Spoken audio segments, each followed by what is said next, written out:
Hello and welcome to Killer Queens, a true crime podcast. I'm your host, Torella. And I'm your better, prettier, younger host, Tori. We're sisters who are obsessed with true crime. And love gal-palin with you about cases. You can expect the occasional curse word, lots of Friends quotes, and all the 90s nostalgia.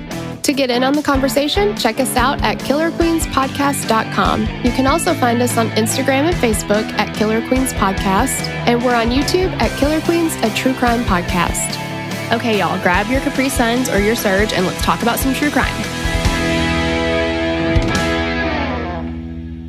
All right, dudes.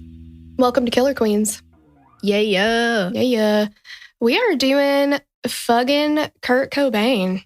I'm so excited. I'm so ready to talk about this. I'm ready too. You were not ready. I wasn't ready. I was just telling Tori this before we started recording. This is a case that I was just like, okay. Meh. Yeah. I mean, it's just not that I don't care. It's just there's some cases that grab you, some cases that just don't grab you as much. And this one, I was not a big Nirvana fan. Surprise, surprise. If it's not Celine, she doesn't want to hear it. Exactly. And I was just like, okay, whatever. And I was under the impression that Kurt Cobain's death was a suicide the whole time. Well, yeah, that's what Courtney would want you to believe. Exactly. And today I say no more, Courtney. You're not going to live a life of lies and deceit. No mo. So we're going to dig into it. This is going to be a two-parter. Wow. She went Boston on us. Yeah, I went Pam Smart. Wicked awesome. Yeah, who's still in the slammer as we speak. And if you want immediate access to part two, I mean like the moment this ends, you want to listen to part two. Or if you want to break the rules and, stop right now and go and listen to part two, you can do it. You could do that. Yeah, we're not your mom. We never will be. So just join the Patreon, $3 a month and up. There's different tiers, but as low as $3 a month gets you ad-free every episode and immediate access to part two. You get bonus episodes up to 3 a week. Really can't go wrong. That's for $10 a month, though, not for the 3. Let's be clear. Yes. At the $10 tier, you get 3 a week. Yep. So, I mean, I've heard that we have the best Patreon around. Yes. And that's what I've heard. From a few people, actually. Many people. Yes. Mm-hmm. So, we just want to make you aware of that and just let you know that this is a two-parter. So if not, no worries. You can catch part 2 next week. Yep. Again, we're not your real mom. We never will be. So, all right. So special thanks to Madison for writing this episode. And thanks to Mark for putting his 2 cents in. I know he's very interested as well. Yeah, they both were just like, this is that case that they have consumed every bit of material they can on it. And I can somewhat relate. A couple years ago, I got very, very into it with a friend of mine. We would just watch any and every documentary about it because we're like, what is happening? So, yeah, there's definitely, I guess the thing that the kids are saying now is it's sus. Yes. It's the suspicion for me. I can hear your side part. In my skinny jeans. I'm wearing skinny jeans. And I have a side part. Yep. Okay. Yep. And I'm 35. God. Oh, geez. That is yucky. Midlife crisis over here. Just kidding. I'll probably live way longer than 70. Probably. I mean, I feel like my body is already giving out, but that's a conversation for another day. Just start taking vitamins. I think you'll be fine.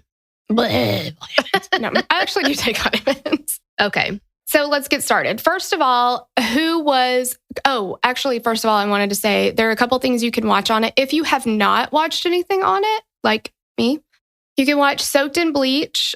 Tom Grant is the private eye. We'll be talking about him. And it really focuses on Courtney's involvement in Kurt's death, but it's told kind of by Tom Grant because he was hired by Courtney to, quote, find Kurt when he was, quote, missing.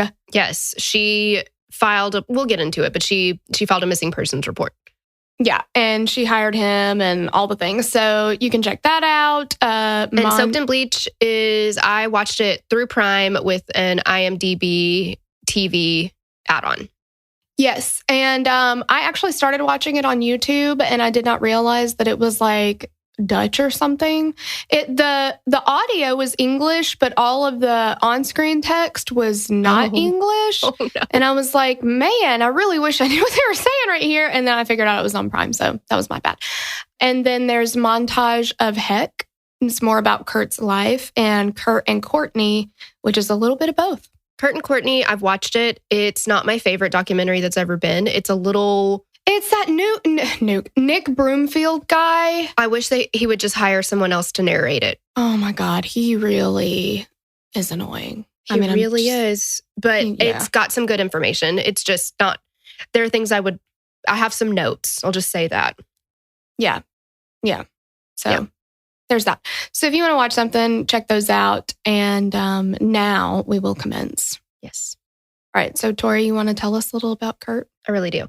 Kurt Donald Cobain was born on February 20th, 1967 in Aberdeen, Washington, which I can only hear, again, the song Aberdeen by Cage the Elephant. Oh, Aberdeen by Cage the Elephant. It's a really good song. But anyway, he was born in Aberdeen, Washington at Grays Harbor Community Hospital to Wendy and Donald, or Don, Cobain. Aberdeen was about 2.5 hours south, or it still is. It was about 2 hours south. It's moved since then, but at that time it was. Right. I'm like, it was? This is not a person, this is a town. It's about 2.5 hours south of Seattle, and it is a logging town. Don and Wendy had met while they were working at a gas station in Aberdeen.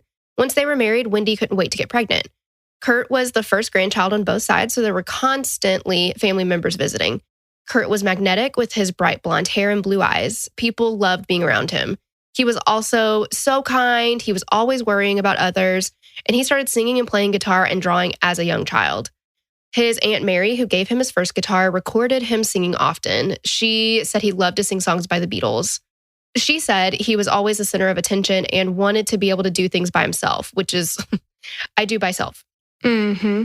His creativity was abundant, and Kurt had no problem expressing it. Wendy worried about how energetic her son was. He was full of energy and always busy, jumping off things and knocking things over.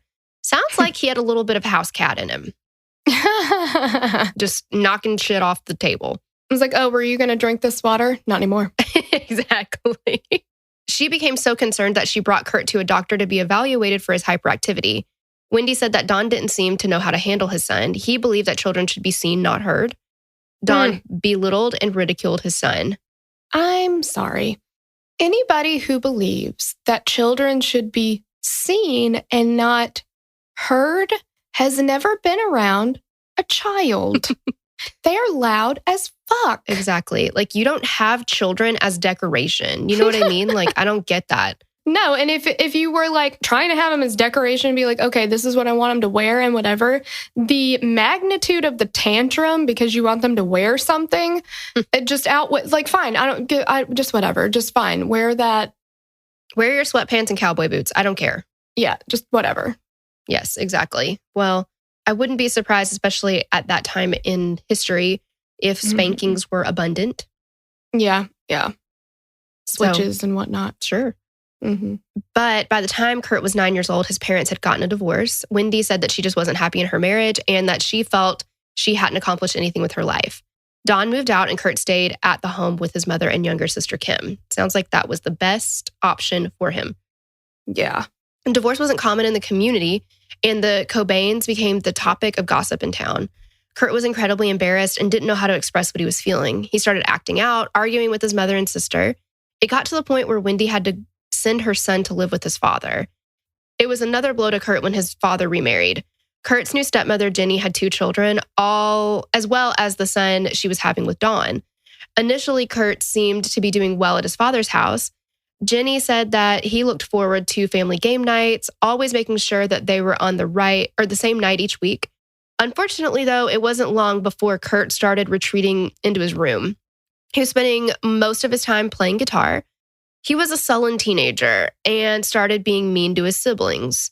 Dawn and Jenny weren't able to deal with his mood changes and sent Kurt to live with his uncle, then to his grandparents, and then back to live with Dawn.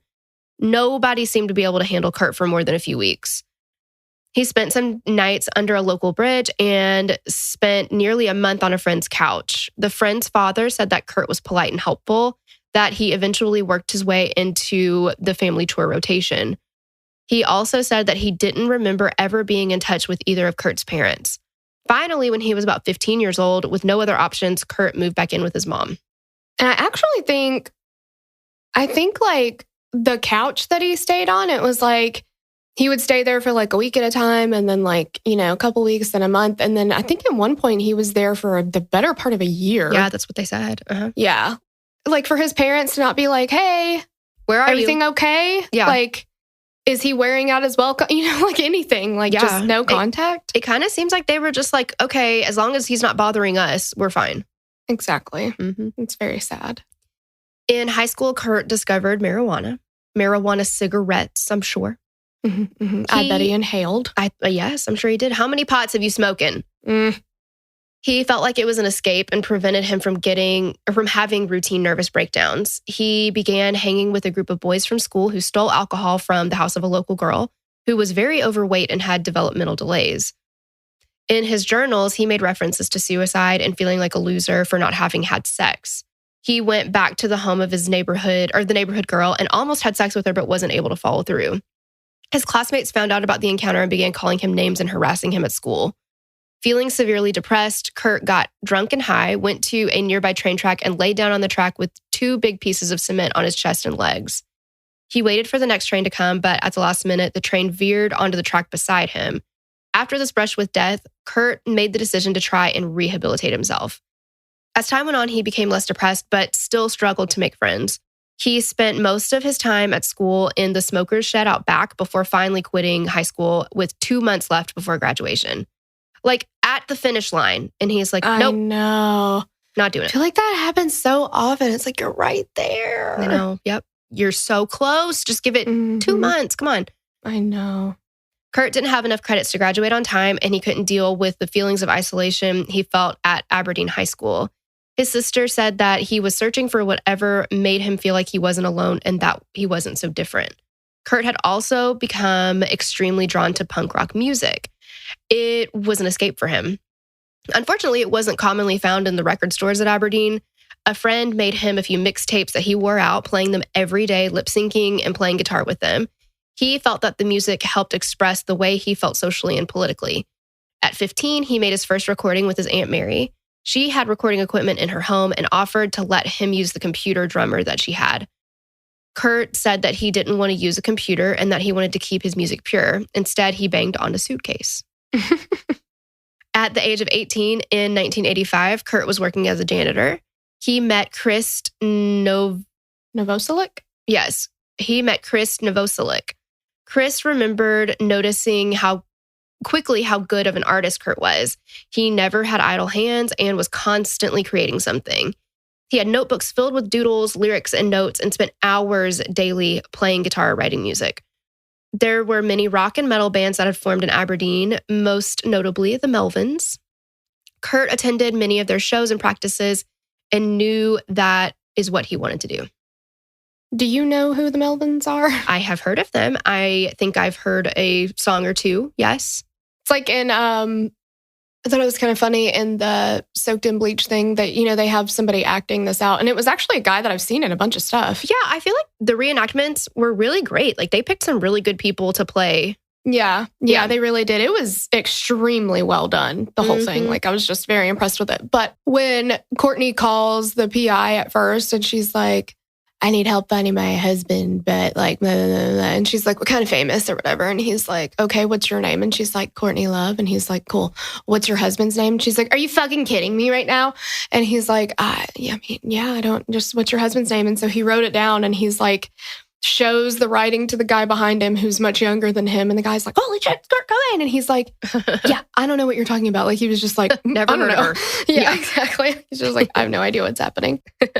It would be like if anybody said anything about any new artist now, I'd be like, huh? Oh my God, yeah. Well, yeah, you had to explain to me who The Weeknd was. And I was like, like, I literally had no idea. And when Andrew and I heard that it's a band? Is it a he? No, okay. It's a he, yes. So he was playing the Super Bowl. And literally the comment that Andrew and I made to each other was, so weird. They're getting like a nobody to play the Super Bowl. Like, what is this? Like open mic night kind of thing? And Tori was like, are you fucking kidding me right now? He's been around for forever. Like, I don't understand. Never heard of him. It's just so funny to me. Yeah, I mean, it's kind of like how I had a client one time that was talking about going to a show, and it was, oh my God, what is her name?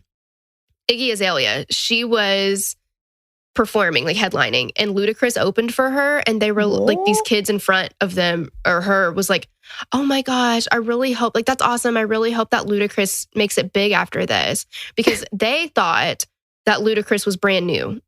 Oh my God. That was brand new information. And she was like, are you fucking kidding me right now? Like, Luda? Luda. Yeah. Wow. That's insane. Okay, so let's talk about Nirvana and the era of grunge. In December of 1987, Kurt, bass player Chris Novoselic, and drummer Aaron Burkhardt formed their own band. The three performed wherever they could, in bars, at parties, at small clubs. They changed their name. Several is an understatement amount of times. They were Pen Cap Chew. And that was like based on a drawing that Kurt had made of a pen with a, like, literally the cap chewed on. Mm-hmm. And he was like, let's be Pen Cap Chew. And they're like, okay, fine. And Ted, Ed, Fred, Ned, Ed, Fred, and Bed. Skid Row, Fecal Matter. Yuck. Yeah, that's gross. And they finally landed on Nirvana. And obviously that stuck. Yeah. Yeah. Kurt felt that the meaning of Nirvana, which is ultimate freedom and individuality, represented what he wanted to convey with his music. He wanted something that sounded beautiful in contrast to the nasty names of punk bands that were around. Kurt continued to work as a janitor. He lived in Olympia, Washington at this time with his girlfriend, Tracy Marinder. I'm not sure how to say her last name. They had met at a party. Tracy was immediately drawn to him. He was funny. He wasn't afraid to be silly and make her laugh. Tracy saw Kurt's talent and his potential. She worked and supported him even when he began playing music full time. She'd come home from work and find that Kurt had spent the entire day playing guitar, painting a new piece, drawing comic strips, or writing music. He was always creating. In January of 1988, the group recorded a 10-song demo with Seattle producer Jack Endino. Shortly after, one of the heads of Sub Pop Records heard the demo and offered to put out the band's first single, Love Buzz. Though it was exciting to hear their song on the radio, Kurt was extremely vocal that the music was more important than gaining popularity. He wanted to write great songs. Unfortunately, along with the band's growing popularity, came the critics. Don't we know about that? Here they come. Kurt, though generally quiet, shy, and optimistic, became enraged at the humiliation he felt from negative reviews. You know what? If Kurt was around, or why would I be mentoring Kurt Cobain? But anyway, I'm like, listen, Kurt, just don't read reviews. Don't read them. Nope. They're not good for you. Nope. It's just going to make you self-conscious. It's just don't even look at them. Mm-hmm. Yeah, because you'll read something and then you're like, okay, I'm gonna let it go. And then like 5 minutes later, you're like, and another thing. What exactly? Like it's just like exactly. You can't, yeah. What is the thing that you say? I say it all of the time. It's Adita Von Teese quote, and she said, "You can be the ripest, juiciest peach, and there's always going to be somebody that don't like peaches." Mm-hmm. That's right. Yep. Or people who don't like juicy peaches. Mm-hmm. I myself like a dry meat. Yes. Very I was dry. talking to a guest the other day about how to prepare fish. And she was like, I don't like to do it like a wood. I can't remember what she said she didn't like to do. Broil it or something because it leaves it too dry. And I was like, Torella would love that. Yeah. Let me write that down. Exactly. Yeah. Dry as a bone. How I like it. Yep. It was during this time that Kurt began having terrible stomach pains. He was constantly nauseous and would go through periods of unexplained vomiting as well as coughing up blood. Gosh. He was evaluated by a number of doctors and had endoscopies performed, but he couldn't be diagnosed with anything, which is so frustrating. It's like, something's wrong. What is it? Sucks. It's believed that this is what prompted Kurt's first time using heroin. In a journal entry, Kurt wrote that he used heroin about 10 times from 1987 to 1990. Tracy said during that time, she had no idea that Kurt had moved on to harder drugs. She said that he used to make fun of heroin junkies in Aberdeen. Kurt wrote about the severity of his stomach pains and how 5 years of it made him want to die. He and Tracy began to fight often, and he started staying away from home more and more. It wasn't long before the two went their separate ways. After the release of Nirvana's first single, Sub Pop Records requested an EP from the band. Much to their record label's surprise, the band already had a full album basically ready to go. In June of 1989, Nirvana released their first album, Bleach. Kurt's mother, Wendy, remembered that just before the release, he stayed overnight at her house. He came downstairs in the morning, just in his underwear, and had the master tape for the album. He asked her if he could play it. She told him to put it on the stereo and play it loud. She was so impressed by the music and incredibly proud of her son. Wendy was sure in that moment that everything was going to change. In September of 1990, the final drummer joined Nirvana, Dave Grohl.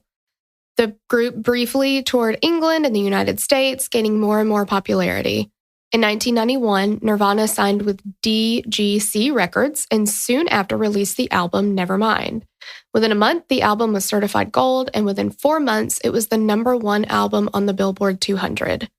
Nirvana and Kurt Cobain became household names across the world, and grunge rock began to take over.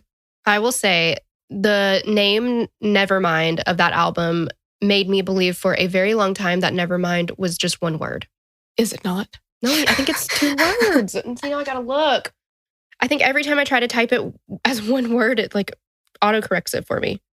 I thought it was one word. Like, oh, never mind. No, it says it's wrong. And you can do a dash, or you can like a hyphen, or you can do 2 words. It is not one. See? All right. Well, the more you know. Exactly. I don't know why I thought it was one word because I never listened to Nirvana, so I don't know.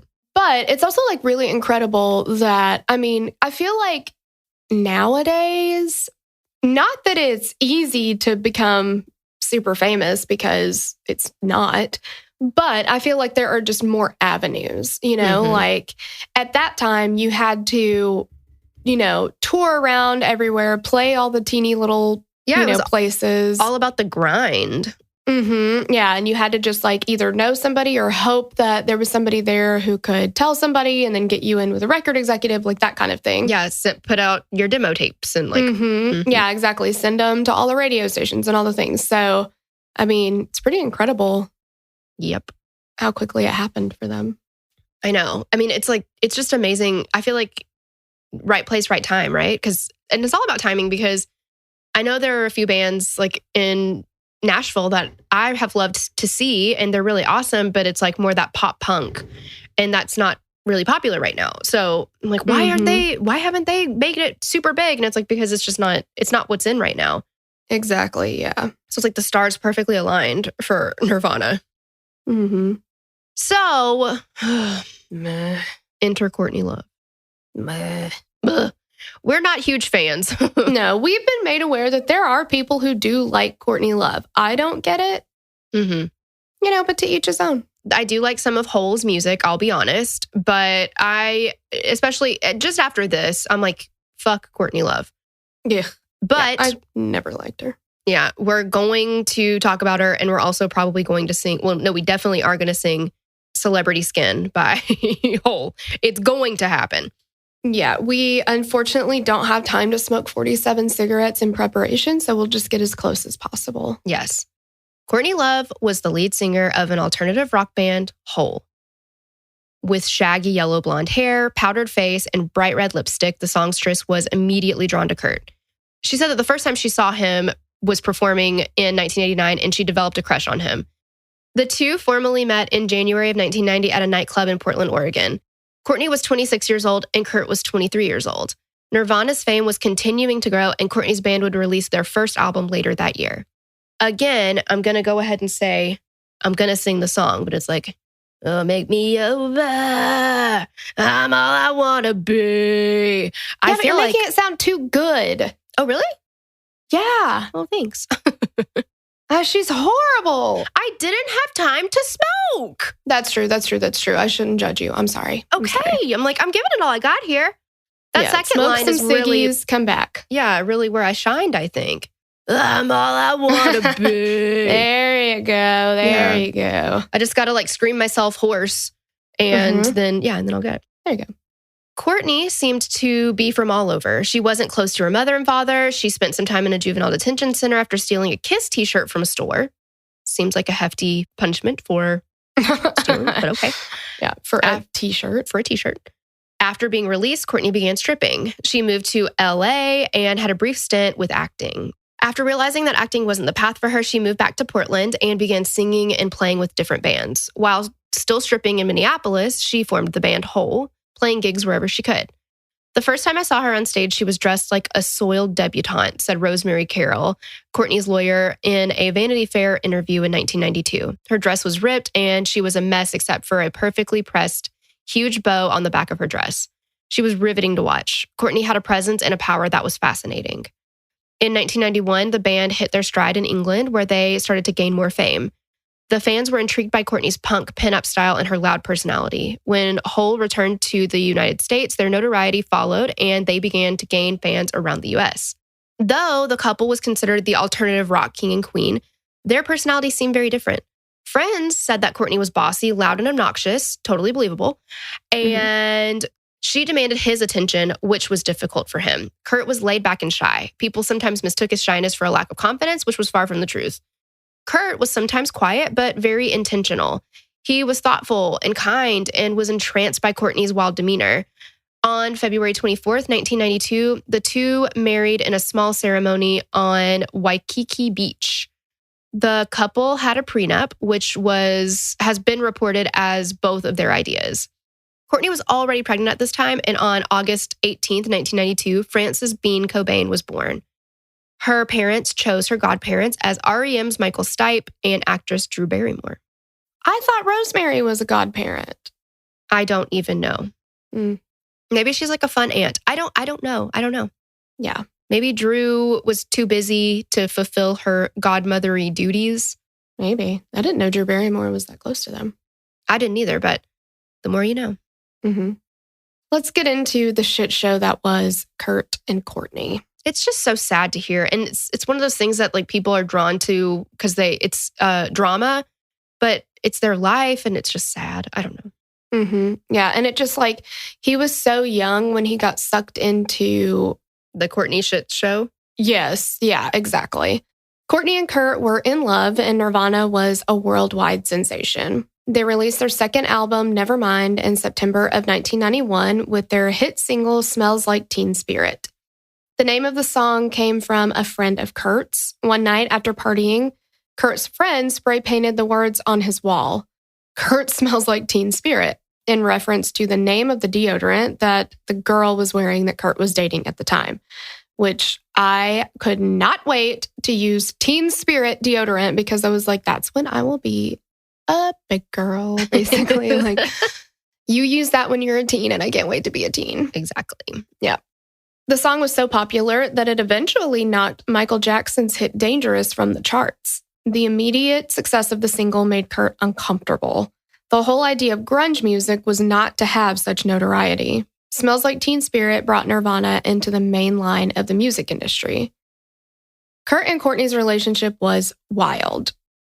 "We got on like a house on fucking fire," said Courtney in an interview. Along with the passion and stardom, though, came the drug use. Prior to their marriage, Courtney had already beaten an addiction to heroin. There are lots of contradicting reports on who got who hooked on heroin within the relationship. Some say that Courtney was using, which prompted Kurt's addiction, while others say that Kurt's drug use pulled Courtney back under. Either way, the pair's drug use was totally out of control. Friends and those who were close to the couple became increasingly concerned about the couple's heroin abuse. There were stories that Courtney told of the two dressing up in disguise, going down to Alphabet City in New York, buying drugs, and then heading back to SNL for Nirvana to perform. Courtney's pregnancy reportedly didn't have any effect on her heroin use.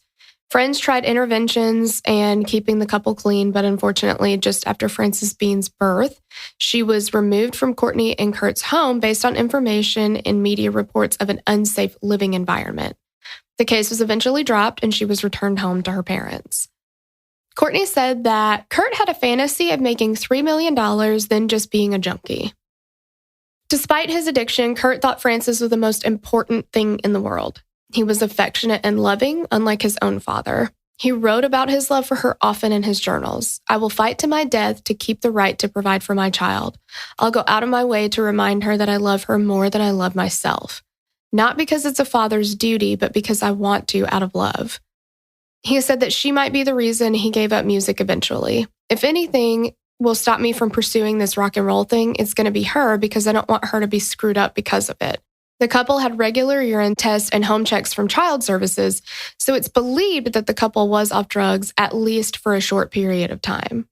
In a documentary where Frances Bean was one of the executive producers, viewers are given insight to Kurt and Courtney and their relationship through his journal entries, drawings, pictures, and home videos. Kurt is portrayed as someone goofy with a sense of humor. His love for Courtney and Frances Bean was obvious, and he seemed like an old soul. Courtney definitely seemed to be the more outgoing of the two. She wasn't afraid to be loud, obnoxious, and naked. I kind of feel like, and I am going to forget the stupid douchebag's name. It was the case where when the cops stopped by the house, his wife was fucking naked all the time. Yeah, it was Ying Zhang or Zhang. I forget how to say her last name. I'm sorry. What do I want to say his name was? It wasn't Jonathan, was it? Brent Christensen, I think. So maybe. wrong. Yeah. And his wife was just like big fat naked. Michelle or something. Yeah. And it's like, can you get your wife to fucking put her taco away? Like, what the hell? Yes. Nobody wants to see your cat out. Come on. No, but Courtney always had her cat out. Like, just like, and like relished in it. And it was so annoying. I mean, I've watched a few things, like I said before, but in the Soaked in Bleach documentary, they portrayed her very well because they had actual clips of recordings from like phone calls and stuff. But then they had the girl reenacting, like portraying her. And she's very like, do you know who I am? Like, I'm a fucking rock star. And it was like, she just she didn't miss an opportunity to remind people that she's famous too. No, and I think the way she talked about it, she seemed very resentful that Kurt was as famous as he was. And it was almost like she had to kind of keep him down, you know? Like, don't forget, I'm a rock star too. Like, I'm the one that should be fucking famous. I'm the one that should be a household name. I'm the one that should be playing all these big gigs. And he's fucking taking over him and then fucking it all up. And yeah, she's a bitch. Totally. Yeah. She talks about how she would kick Kurt's band's ass at festivals and that she forfeited playing at Lollapalooza so she could make money playing it. So he could make money playing it. And then she said he fucked it up anyway, which I don't know if she means did he not play it or I don't know what she meant. He didn't play it. No, he turned it down. Oh, he ended up turning it down. Well, if they really did offer it to her first and he turned it down, then she could have gotten it after that, don't you think? Like, I would think so. Yeah, like, okay, well, they're not going to play, so we'll ask you. Yeah, like, we already asked you. You said ask Kurt. He said no. So will you guys take the spot? I don't believe that maybe she got that invite, but I don't know. I don't either. And I don't believe that if that was the way it went down, that she wouldn't have like crawled back to them being like, okay, can we play? Can we play? Oh, yeah. Yeah, you know she would have. She has no shame about shit like that. Like, yeah. Yeah. She constantly talked about how she felt she was the most hated woman in America. Interviewers said that she would often ruin interviews with them and that Nirvana fans didn't seem to like her. I mean, if every fucking body is saying the same thing about you, then do you think that you might be the problem? Like, look inward, Courtney. You are a fucking mess. Yeah, it's a common denominator type of thing. And yeah, I think the best word to describe Courtney Love, now I know she's cleaned it up and she's kind of on a better path now, I think. But Courtney Love at that time and for the better part of her entire life, the best word to describe her is a mess. Yeah. Just like, because she would just intentionally, I mean, she flies off the handle, just all kinds of stuff. I mean, obviously a lot of it, or I think drug use is drug induced. Yeah. She's just like, can't get a handle on her emotions and stuff like that. But I mean, come on, like people are saying that. Everybody's saying that because it's true. Yeah. So let's talk about how fame isn't all it's cracked up to be. While the success of Nirvana and the album was appreciated, it was almost certainly unexpected and difficult to process for Kurt. His friend prior to Success, Alice Wheeler, said that it almost seemed like he was embarrassed of the fame. She recalled one time that she rode with him in a limousine and he continued to apologize, saying that they normally rode in a van.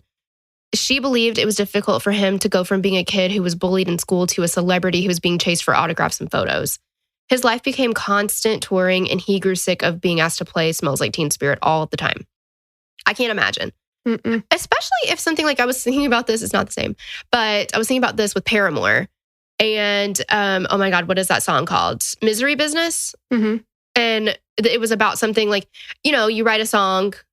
I don't know about this, but you write a song and it's about something like a tough time that you went through, but then you're like over it, but you still have to keep living it all the time because people are like, play Smells Like Teen Spirit again, Yeah. We play this every fucking day. Or you could be like, I went and saw Coolio one time and he did Gangster's Paradise twice.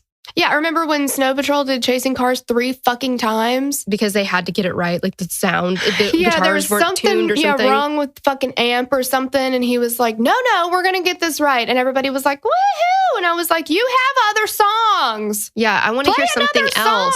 I know. Yeah, that's not my favorite song. Like, I know. come on. That's the one where it's like light up, light up. No, that's Run, I think it's called. Yeah. Well, the Chasing Cars is, I know exactly what it is. Like, we'll do it all. Yeah, the one where, if I lay here. Yeah. Yeah. Okay. We're not talking about Snow Patrol, though. We're talking about Nirvana, so let's get back at it. Mm-hmm. It weighed on him heavily, and he didn't know how to handle it. Just the fame, all of the above. From the beginning, Kurt was never comfortable with fame. He loved his fans and never hesitated to speak with them or sign an autograph, but he grew increasingly uncomfortable with the press and giving interviews. He made it very clear that for him, it wasn't about making money or having his face on the covers of magazines. It was about making great music. Eventually, the band stopped doing interviews for the most part. Kurt was never a fan of the press, something that he was very vocal about. He wanted the music to speak for itself.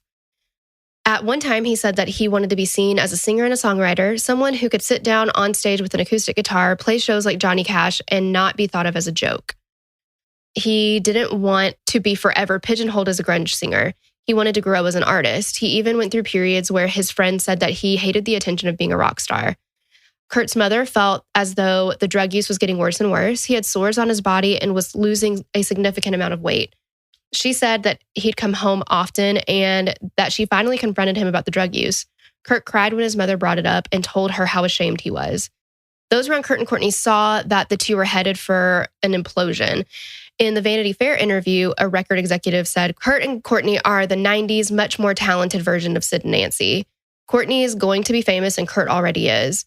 But unless something happens, they're going to self-destruct. I know they're going to be big stars. I just don't want to be a part of it.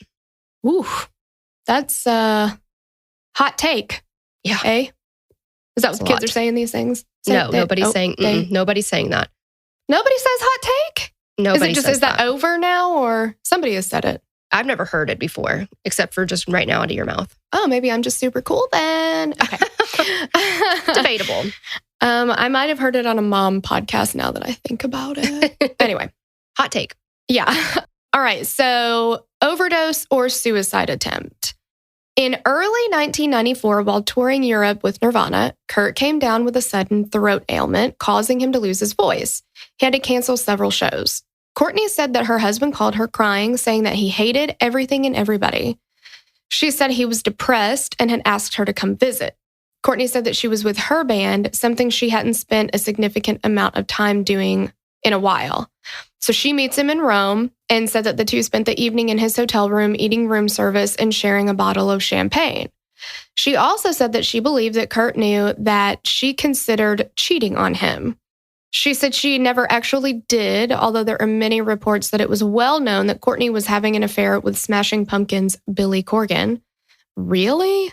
That guy? Yucky. Courtney said that when she woke up around 5:30 a.m. the next morning, she found Kurt on the floor, unresponsive. An ambulance was called and Kurt was rushed to the hospital where his stomach was pumped. He regained consciousness a few hours later.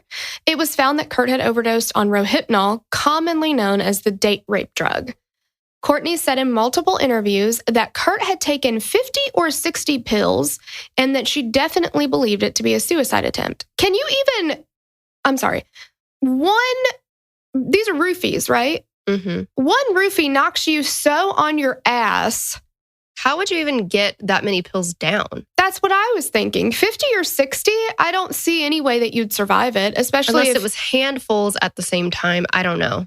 But that's so much in your system when one of them would knock you completely on your ass. Like you put 50 or 60 of those in your system and you fall asleep or whatever, go unconscious on the floor and somebody doesn't find you till the next morning.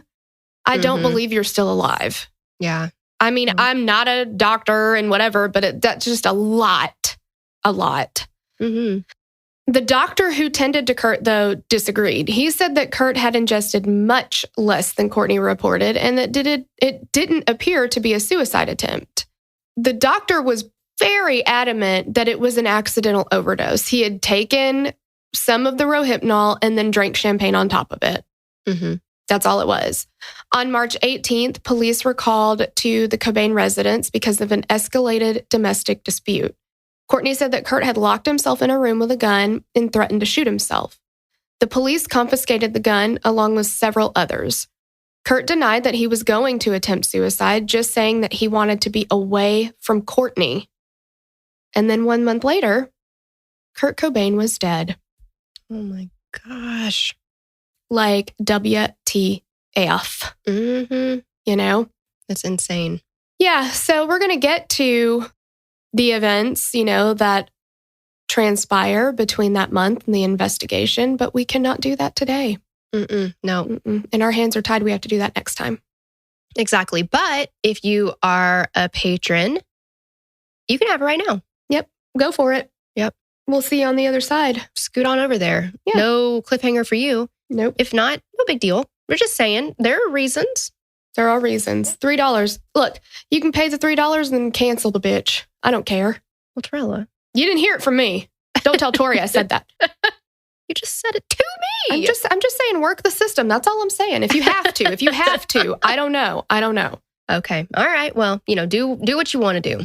Yeah. Our eyes are closed. We won't watch you. Exactly. Yeah. All right. Well, thank you so much for listening, and we will catch you on part 2. Bye. Bye.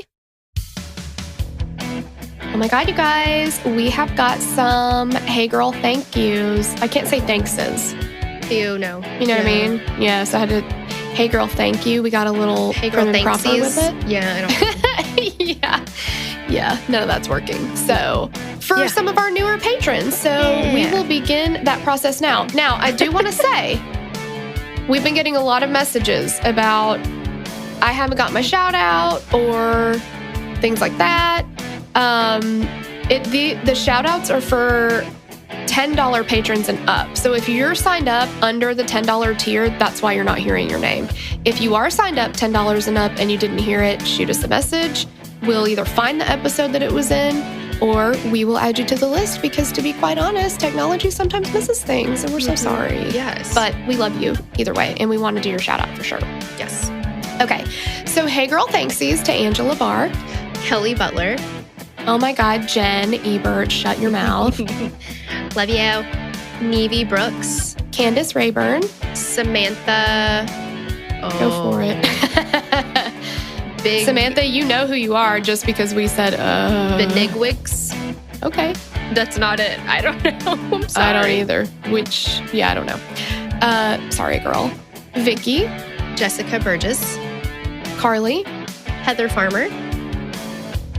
Erica Geary. Kyeria Morgan. Carla Alexis. Charlotte Gaffney. Nicole. Ashley Luongo. Des Hunt. Emily Scott. Patricia Prevette. Maya. Cassidy White. Rayanne Russell. Allison. Maggie Corbold. Jennifer Schnurr. Emily Beach. Morgan Bauer. Braden Yates. Julie Crastel. Alicia Weber. Beth Roman. Allison Barrett. Terry Davis Nunn. Lynn Caldwell. Heather Neese. Lee. Evelyn Villegas. Johnny Avey. Lucy Kate. J.B. Kitchens. Abby Essen. Christina Taylor. Paige. Sherlyn Hyde. Tasha Hales. Jasmine Ford. Katie Wise. Lauren Tate, Stephanie with an F, Elika Contreras, Tony Phillips, Chris Morgan, Megan Green, Carissa Love, Kay Jordan, Kristen, Tracy Miller, Paige Taylor, Chrissy Gavrilenka, and Tony. Oh my God, thank you guys. We love you so much. Yes, thank you. Sorry for butchering your name. Yeah, so sorry about that. We hope you forgive us. Yes. Bye. We'd love to hear your thoughts on this case. Connect with us on Instagram or Facebook to continue the conversation. Thanks for listening, and we will meet you back here next week. Bye. The theme song for the show is created and composed by Stephen Toby. You can find more of Stephen's work on SoundCloud. Our logo was created by Sloan Williams of Sophisticated Crayon. You can find more of her work on Etsy. Visit us at killerqueenspodcast.com for merch and other info about the show.